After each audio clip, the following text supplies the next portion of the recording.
Hello everyone. In the past few weeks I have been working with this wonderful international artist called Zöe Z.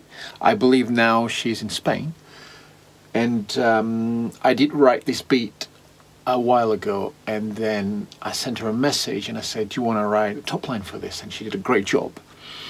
Now because the song is not out yet, I cannot show you what it sounds like, but I can start showing you my production techniques and my workflow, in this case on Cubase, but you can pretty much do what it is that I've done with that on any DAW that you're using, Logic, Pro Tools, whatever you use. I'll start by showing you all the routing in the session, and then I'm gonna do several different videos in which I show you the different techniques that I use for drums, for vocals, for bass, for keyboards, etc. Now in this case, what I like to do is actually, as you can see, it's not a lot of tracks. These are all the vocals. Let me see. These are all the vocals, and then this is the drums. Bass, just 2 tracks. These are all the keyboards. Now, a lot of stuff has loads of automation, as you can see. I'll show it to you another time. For now, let's have a look at my virtual mixing desk, let's say.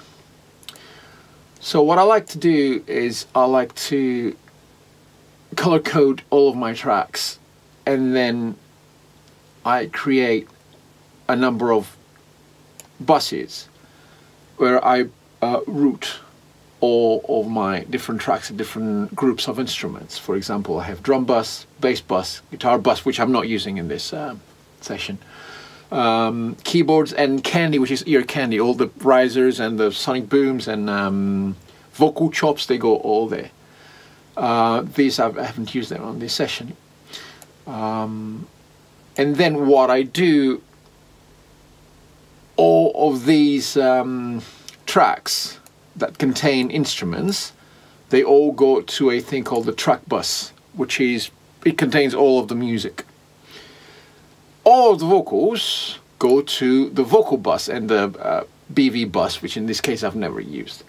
And so I have 2 main buses. One is for all of the instruments, and the other one is for the vocals, and the bus with all the instruments contains all of the subgroups for all of the instruments.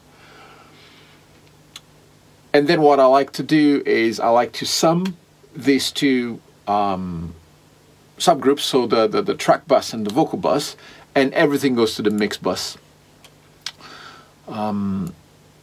Starting from there, every subgroup that I use, I put a limiter.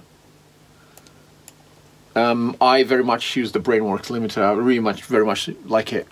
Because it's very transparent, and I use it just to catch a little bit of the peaks. I never squash more than 2 dB, because the theory is that if you just slap a limiter on the master bus, you are getting too much information from the rest of the song to actually do a good transparent job. So what I'm going to do is I am going to separate the job of the limiter all across the subgroups, so that every subgroup gets like 2 or 3 dB shaved away from the peaks, and that helps the master bus work better and more efficiently.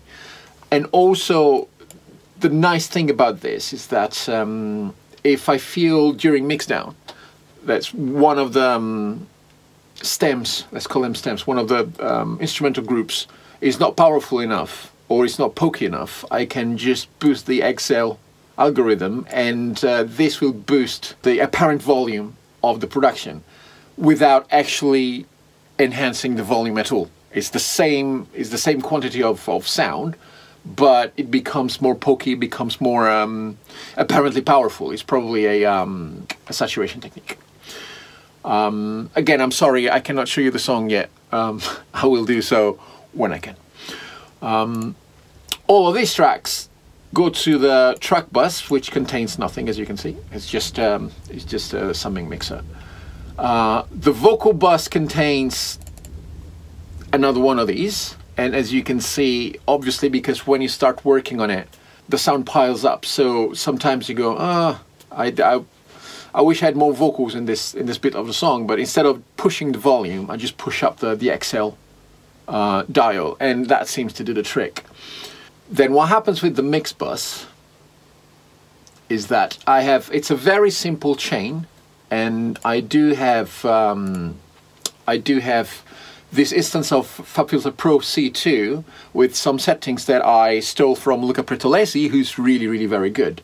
And he has a point in saying, whenever you work on modern music, what needs to come forward more than anything else is the mid-range, because it contains all of the musical information that anyone can listen to on small devices like laptops or phones or earbuds, and so you take care of the mid-range first. After the Pro C2, I have this, which is one of my favorite plugins ever, which is the Brainworks Digital version 3. As you can see, in this case, I am not using any of the frequency shaping facilities of it, but it's got a stereo width control, which to me is one of the best in the industry, and I use it all the time. Now, my trick is that I will keep the arrangement quite narrow when we're doing the intro and the verse, and then it will literally go full on stereo, super wide, when the chorus kick in, so that it will give this massive something's happening, it's awesome kind of vibe to the chorus, and then go back to, in this case, 54% of the stereo width in the verses. And the choruses, if I remember correctly, is 130. In the end, the whole thing goes to an inflator to give it a bit more size. And I really love this plugin, and I don't use it nearly enough. It feels like cheating, because anything that you pass through it, it just jumps out at you. And I find it really good to finalize the mixes and make them feel more in your face, more three-dimensional and more exciting. As you can see, my top-down mixing game is very simple. I've tried all the techniques, doing like tape compression and then doing multi-band and stuff, and I find that this way that I'm showing you now is the one that gives me the best results, and it's also very manageable from session to session. Then I do have a number of tracks which are effects just for vocals that I use all the time, and I'm gonna show you what they look like. In this case, the main vocal verb for this session is a humble R verb, and I use that all the time. Now, the way I use that, I feed it the vocal tracks, but I filter them so that anything on the 1K doesn't get in. And then on top of that, 6,000, 7,000, I just shelf it out. Sorry, in this case, I just cut it out so that the reverb only works on this area of the vocals, and that creates much more lightness in the mix. There's not a lot of low-mid content, and that's what makes a mix sound clogged. Also, what I do after this EQ, I compress the signal coming into the reverb so that it is way more focused as a reverb sound. It doesn't sound all dispersed. It's very present in your face. And also the way I control that, because that gives you a very thick, rich reverb sound. After the reverb, I have another compressor that's side-chained to the vocals, so that whenever the vocals come in, the reverb ducks. and then when the vocals stop existing, the reverb comes out again, and it does the nice lush tail without being too in your face. One nice trick that I like to use for reverb length is to use this little formula. So the BPM marking for this song is 114, right? So if you do 60,000 divided by 114, you get this number, which is the length in milliseconds of a beat. So to have your release times and your reverb times musically coherent, you can use a multiple of that number, which is what I did. And after that, I do have a delay wash, which I use this for. So as you can see, it's this. It's a very colorful delay by Sound Toys. There's a lot of distortion going on in this one, and then the micro shift makes it wider and lush. It's like a chorus effect. And again, you have it filtered coming in, and then you have it compressed side-chained when it goes out. Now, a lot of times I also like to use a short slap on the vocals that makes it a bit more interesting, especially in quiet sections of a song. And in that case, I have it filtered and compressed, and then it goes into this beauty, which is made by a software company called Denise. And that is the best slap reverb I've ever used so far, and the distortion in it is fantastic, and sometimes I use it just for the distortion and not for the effect.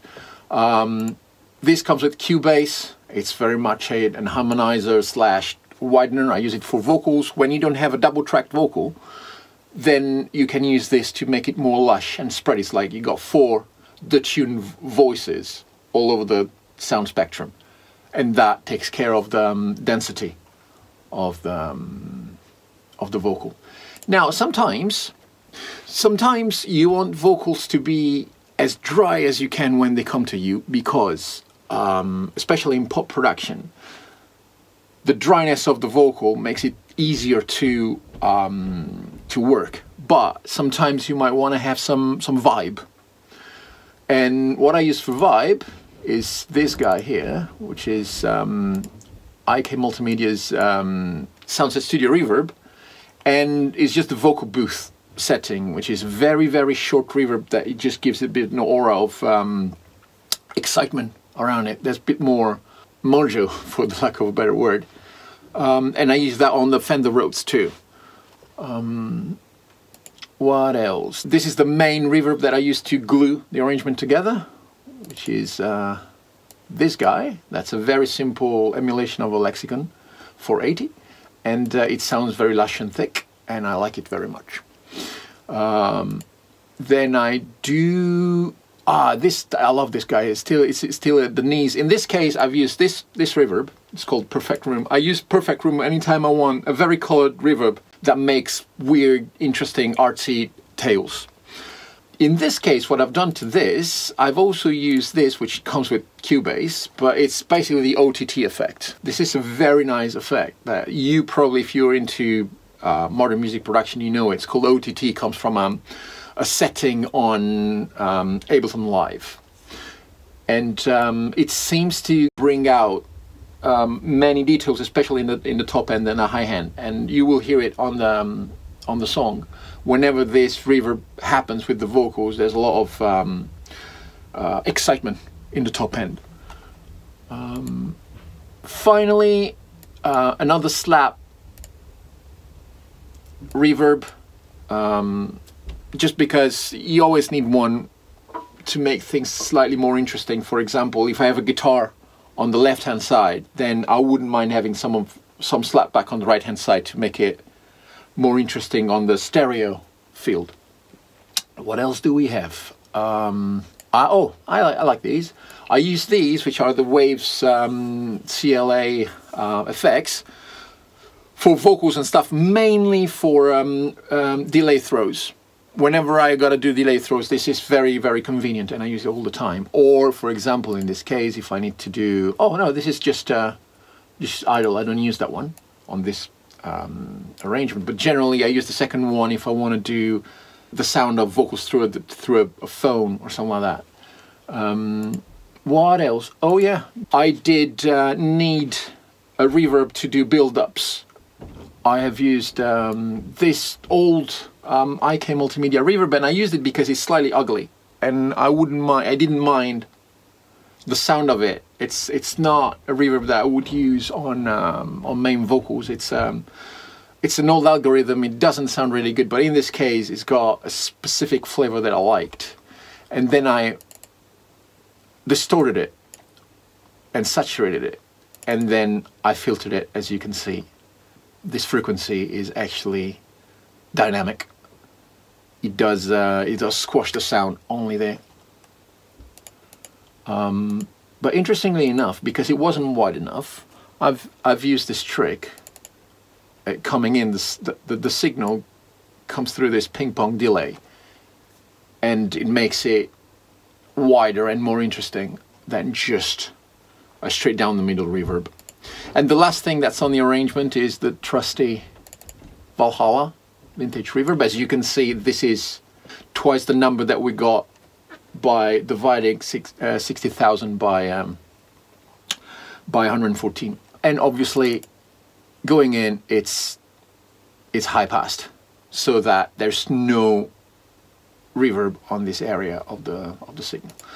Well, I think that covers it all so far. That's all of it, and I'm looking forward to showing you more stuff again another time.